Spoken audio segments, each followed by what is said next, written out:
So as the US and Canadian markets move to T+1 next year, there's been a lot of discussion around the potential impact to market operations.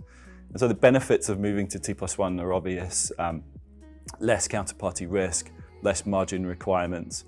But we shouldn't forget that there's also operational risk involved in moving that transition to T+1. So the consequences of moving to T+1 have impact across the value chain. So it's not without risk, and we should ensure that all firms have mitigations in place and have made sure that their systems and processes are ready for that transition. The impact is across the value chain. So global custodians, asset managers, brokers, right down to clearers and local custodians, and even the settlement system itself has changes. So clearly these changes have different impacts depending on what type of firm you're in. So for example, the middle office of asset managers and brokers need to deal with allocations much more quickly and exceptions around those allocations. Custodians need to be able to process settlements much more quickly without exceptions.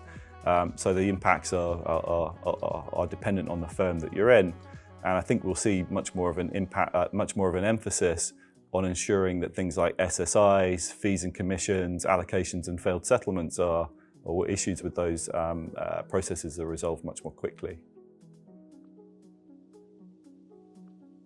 Well, obviously, North American markets are not just for North America, and people deal with those markets all around the world. So take Europe, for example. If you're based in Europe, you have less time between the end of the market close in North America to deal with your post-trade processes. So people in firms in Europe need to make sure, perhaps even more so, that their exceptions are dealt with in a timely manner.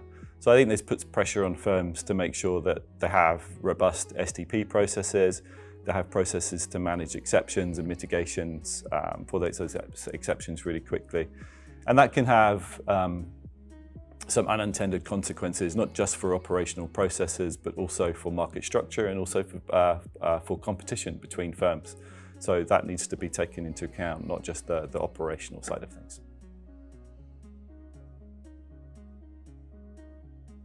I think about this in three different ways. The first way is I think there'll be an increased use of exception management tools. So there are some fairly advanced tools in the market already for dealing with exceptions very quickly, spotting them, putting them on dashboards, prioritizing them, and then opening channels between counterparts so that human interaction can resolve those issues really quickly. So that's one, exception management tools. Secondly, I think there'll just be, in a kind of more traditional sense, of a greater emphasis on STP processing and the use of standards and ways to ensure that SSIs are completely in line. And finally, we can think of it more in a kind of radical sense of it could lead to more of a transformation of the market itself. And so in that respect, we think of new technologies, DLT, for example. We could find a way of eliminating the kind of sequential processes that we have at the moment when one party hands off a process to another party, and those new processes could become much more transparent, where all parties can see exactly what's happening with a particular trade through post-trade all at once. So that's another way in which I think the market could change, probably over the medium to longer term.